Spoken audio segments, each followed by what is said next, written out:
നമസ്കാരം. മനോവേദന നേടിയെടുക്കാനായി സ്നേഹം കൊണ്ട് മലർമാല്യം നിർമ്മിക്കുന്നു ചിലർ. ജീവിത നാടകത്തിൽ തകർത്തഭിനയിക്കുമ്പോഴും അടുത്ത രംഗം ഏതെന്നറിയില്ലെങ്കിലും ആർത്തട്ടഹസിക്കുന്നു, അഹങ്കരിക്കുന്നു ചിലർ.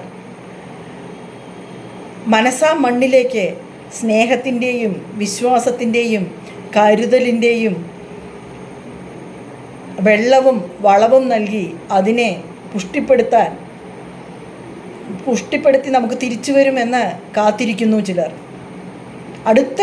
ഏത് രംഗത്ത് നമ്മൾക്ക് ജീവിത നാടകത്തിൽ ഏത് രംഗത്തിൽ നമുക്ക് ഇവിടം വിട്ടു പോകണം അറിയാത്ത ഒരു സാഹചര്യത്തിൽ ശത്രുതയ്ക്കും പിണക്കങ്ങൾക്കും അധിക സ്ഥാനം കൊടുക്കരുതെന്ന സത്യം പലരും മറന്നുപോകുന്നു. ജീവിതം എന്നത് ഒരു നീർക്കുമിള മാത്രമാണ്. അതറിയാത്തവനോ വെറും വിഡ്ഢിയും.